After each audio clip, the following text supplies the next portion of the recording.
নানা দাবিতে কেন্দ্রীয় শহীদ মিনারে বাংলাদেশ সরকারি কর্মচারী ঐক্য পরিষদের সমাবেশ চলছে। সেখানে আছেন সহকর্মী মোহাইমিনুল খান। অপু, যাচ্ছি তার কাছে।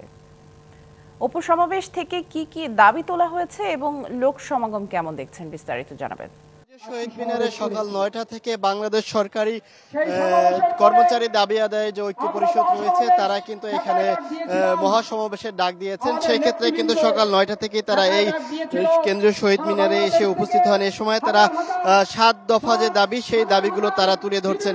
এখানে তারা যে বেতন নিয়ে যে বৈষম্য, সেই বৈষম্য থেকে তারা মুক্তি চাচ্ছেন।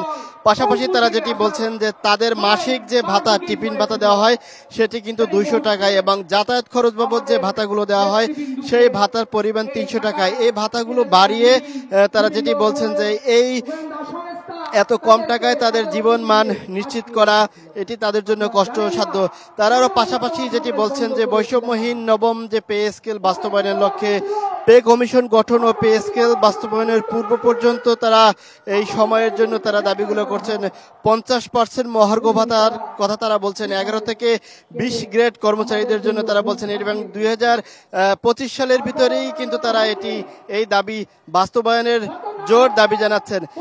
এছাড়া যে সকল যে কর্মচারী মূল বেতনের শেষ ধাপে উন্নীত হয়েছে তাদের বার্ষিক যে বেতন সেটি বৃদ্ধি করার কথা বলছেন, এবং বৈষম্য নিরসনের জন্য 10 ধাপে যে বেতন স্কেল নির্ধারণ সহ পে কমিশন রয়েছে 11 থেকে 20 গ্রেড কর্মচারী প্রতিনিধি রাখার তারা কথা বলছেন। এছাড়া সচিবালয়ে যে ন্যায় সকল দপ্তর অধিদপ্তর আধা সরকারি স্বায়ত্তশাসিত আধা স্বায়ত্তশাসিত প্রতিষ্ঠানের যে সমপদগুলো ও পদবীয় গ্রেড পরিবর্তনের কথা তারা বলছেন, এবং এক এবং অভিন্ন নিয়োগ বিধি প্রণয়ন করে কর্মচারীদের মধ্যে সৃষ্ট যে বৈষম্য সেটি দূরের কথাও তারা বলছেন।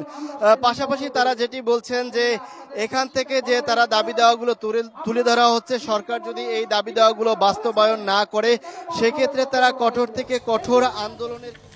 অপু, ধন্যবাদ আমাদের সাথে যুক্ত হওয়ার জন্য। সানবিট সব দিবে সামাল। সানবিট ম্যাজিক প্রেস ডিশওয়াশিং এর মাথা ঘোরানো সলিউশন।